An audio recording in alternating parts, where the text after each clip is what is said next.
Well, we certainly expect Canucks GM Jim Benning to be very busy over the next week or so. There's a lot of things he would like to get done. What would number one, Ian, be on his to-do list? Yeah, well, Jim Benning has been busy for a while, and number one on the to-do list for a while has been to re-sign Jacob Markstrom. He is their MVP, their starting goalie. Yet here we are, close to free agency, and he's still not signed. And term is a huge issue at this juncture in the National Hockey League with a pandemic and a flat cap. Nobody seems eager to give out term.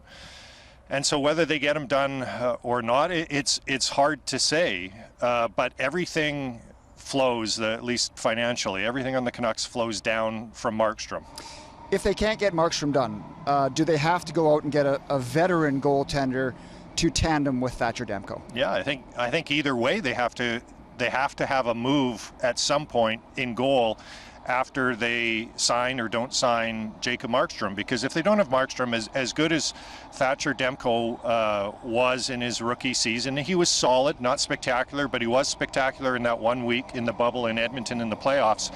He's not ready to be a 50-game guy. So if they don't have Jacob Markstrom, they've got to go out, find an experienced goalie that they can get at a reasonable number on a short-term contract, and give Demko some help. If they do sign Jacob Markstrom, obviously that has ramifications for the Seattle expansion draft a year from now. Now that's a long way away, so there's not the same urgency to do something immediately, but you can't afford to lose a prospect like Thatcher Demko, an asset like Thatcher Demko, for nothing. So either way, the Markstrom decision will have ramifications for the Canucks.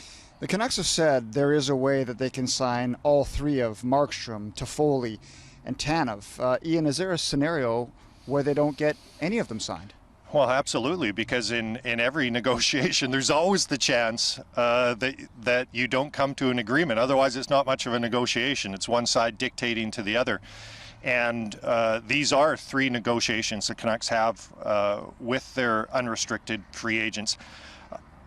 I would say it's unlikely that they get none of the three, but it is possible. And if that happens, it creates a lot of money that the team didn't think they were going to have, and obviously they'll have to make some counter moves, because those are three important players to them.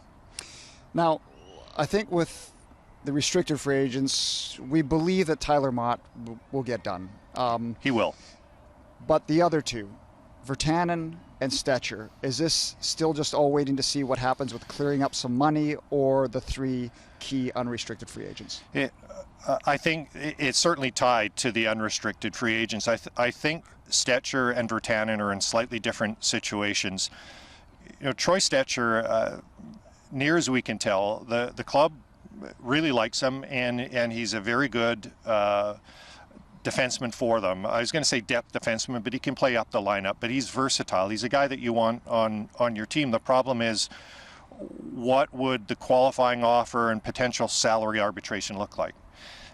And that gives the Canucks pause. In Jake Virtanen's case, again, he's a player who's in line for a raise, but I think where he fits on the roster doesn't fit probably the salary structure that he's going to end up in. And we've heard Jim Benning say over and over again how he plans to try to recoup some draft picks. Well, Jake Virtanen is the most probably expendable chip he has, who can get the Canucks a draft pick back. So there's a lot that's going to occur between now and October 9.